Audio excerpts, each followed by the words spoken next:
there were 1/3 of a million.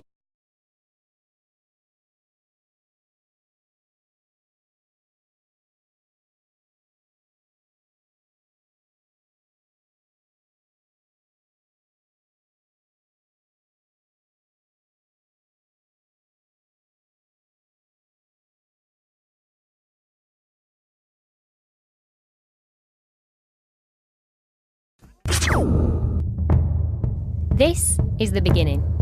7,000 years ago, some genius stumbles and rolls down a hill, hits his head, and has an idea. This begins The age of the wheel. You know what? This doesn't need explaining. A wheel's a wheel. Wheelie? Alright, let's move on. Apart from horses and carts, nothing much happens for thousands of years. The age of nothing much. That's it. Up to a few hundred years ago, we're all living off the land.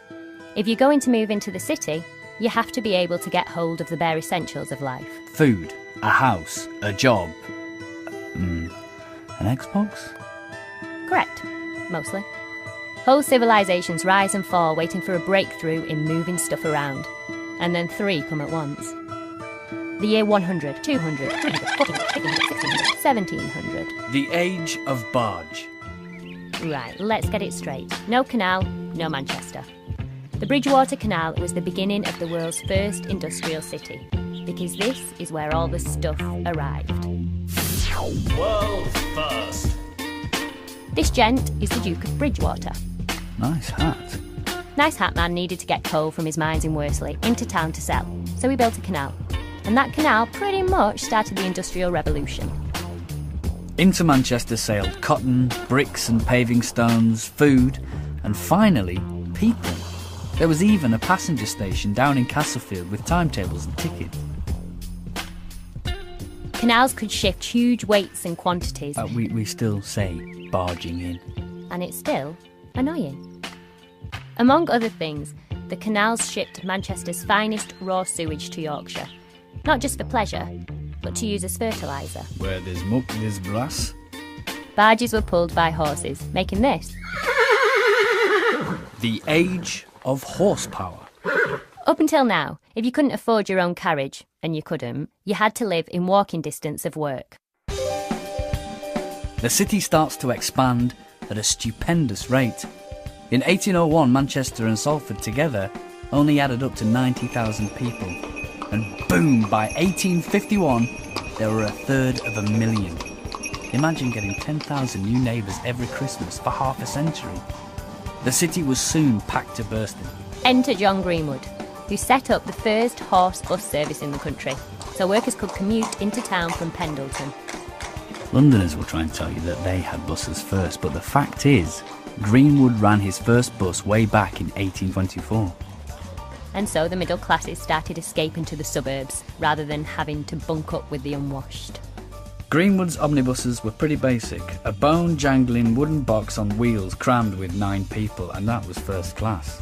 The rest were out in the rain clinging on by their fingernails. At his peak, Greenwood alone was running nearly 4,000 horses, adding all the rival horse bus and tram companies and... Wait, that's a load of dung. No, straight up. Oh, sorry, I see. There really was a lot of dung, so much so that people called scavengers made a living shoveling it up. But not much of a living. The horses were probably better fed than most of the scavengers. Well, they certainly didn't have the money to spend on glitzy stuff arriving in town. Via the new ship canal, you think Liverpool and Manchester are rivals now. 19th century Manchester was so heavily taxed by Liverpool for hauling imports up the Mersey that in 1894 we decided to build a bypass. The Manchester Ship Canal was born. Suddenly, Manchester was one of the country's busiest ports, despite being miles from the sea. Instantly, the city was open for business with the whole world. A riot of new foods and fashions flooded in. It was like for years Mancunians just wore mouldy sacks. Then bang! Primark, Topshop and H&M all opened up together. Of course, the mouldy sack look still had its fans. And this would have been the first time any northerner had even seen an orange or a banana. But of course, northwestern cities weren't always at each other's throats. All aboard for... The Age of Rail. World first. In 1830, Liverpool and Manchester Railway opened. the first intercity passenger railway in the world. And that first railway station, Liverpool Road, is now the Manchester Museum of Science and Industry. Let's be honest here, the railway didn't get off to the greatest start. No. The MP for Liverpool was run over and killed on its first run, and a mob pelted the arriving train with rocks. But it soon caught on. The first year saw 500,000 passengers, and as the train network spread its iron tentacles across the country, we now come to, without doubt, the most significant event in world history. Oh yes. The invention of fish and chips. It's true. Rail meant fresh fish from the sea. The first chippy opened near Oldham in 1863. And just in the nick of time, long factory hours soon worked up an appetite for fast food. It wasn't just the food that was fast. This was the quickest long-distance transport ever. It scared the living daylights out of a lot of people. So-called experts lined up to pronounce that the high-speed rail traveller would suffocate or that his body might just explode with the acceleration. After all, Jeremy Clarkson, we're talking speeds of up to 17, that's 17 miles per hour. Life was moving faster too. Time itself changed when Manchester moved to railway time in 1846. This is like something out of Doctor Who, but hear me out. Local time had always been based on the sunrise. So London was about 10 minutes ahead of Manchester. Imagine trying to read a timetable. Telling the time by the sun had to go. Standardised national railway time came in instead. But this was not popular. And we've been complaining about trains running on time ever since. Superspeed created free time and gave birth to both the weekend and the seaside holiday, as hordes of glad-ragged workers piled out of Manchester annually to descend on Blackpool and Southport. In 1800, Blackpool was just a few houses and a beach. But by the 20th century, it had its own Eiffel Tower and trams and a prom. City breaks began as crowds flocked to London for the Great Exhibition in 1851, and Old Trafford Station was built for the Manchester Art Treasures event. Intercity lines gave birth to the National Football League too. Previously, neither teams nor fans could ever get to long-distance games in just a day. And Manchester United actually began life as the works football team of Lancashire and Yorkshire Railways. Yeah, I can just see Rooney hoofing a pig's bladder around a rail yard. In 1849, a proper commuter train, the Manchester South Junction and Altrincham Railway opened. And as the century turned, even the Cheshire set could now pop into Manchester for retail therapy. Now hundreds of huge trains rumble through Manchester's huge stations, and after 1850, new electric trams trundle through Lancashire mill towns. But it was the arrival of a very small vehicle that sent a shiver down the tracks. The age of petrol. Aha! The car. At the beginning of the 20th century, having a private car was a rich man's game. You could call them the motorocracy. And the poshest car in the world was from Manchester. What, the Subaru Impreza? I can really imagine the Queen in one of those. Oh yeah, Mr. Royce and Mr. Rolls. They met in the Midland Hotel in 1904 and production on their swanky limos began in Swanky Hume. The appeal of the car was as personal cocoon, no sharing seats with the rabble. With only a few people rich enough to afford a car, nobody worried much about the pollution. And that was the problem. As cars became cheaper after mass production, everybody wanted one. But then, in a city as packed as Manchester, you needed somewhere to put them all. By the 50s, the prevailing mood backed the car as the future, and in 1949, Manchester's trams closed. The 1960s saw hundreds of branch railway lines shut in a notorious cost-cutting drive. Public transport had become the bus. But trying to cope with gridlocks of angry motorists and loads of buses from the whole of Greater Manchester isn't easy. So the next decades became all about planning and managing this. How could the city council and the government keep this show on the road? By experimenting. Let the council run everything. Let private companies run everything. Nationalise, privatise, regulate, deregulate, make everybody use space hoppers. Sorry, not that one.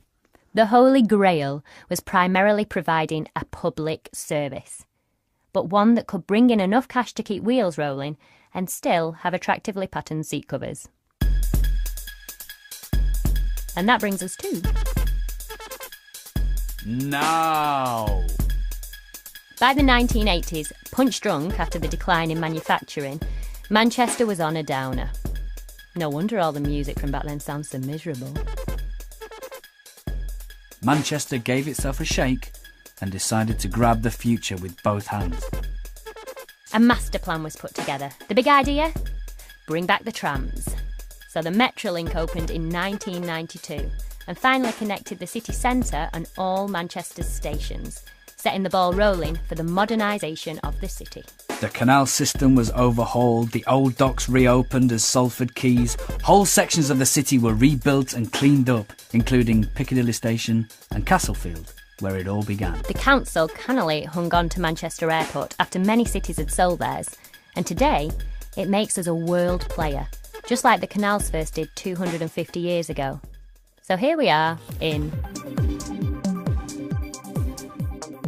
the age of the future. Does that even make sense? No. But what does is trying to learn from the past so that planning the future won't be so hard. Manchester knows better than anywhere that public transport can make or break a city. For 250 years, Mancunians have been inventing the public transport future for the whole world. But transport in the form of the dirty old internal combustion engine looks less and less like the future we want. We're going to need to keep coming up with new ideas and new plans and keep changing the world around us. As long as I get my jetpack. Or a high-speed travelator, or a hover car, or a robot surfboard, or one of those Zoom tubes, or bionic wings, or rocket-powered bikes.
This is Manchester, together with surrounding townships, including Bolton, Bury, Rochdale, Oldham, Stockport, Salford, Altrincham.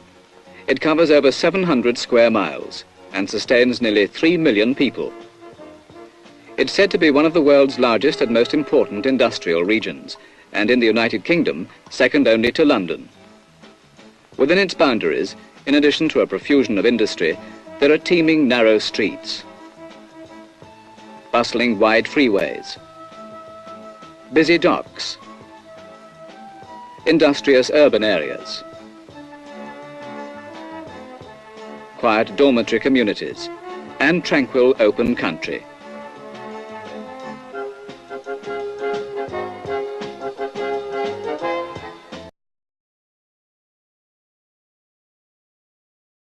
Later, drivers are put on the skid pan to learn the feel and correction of a skid.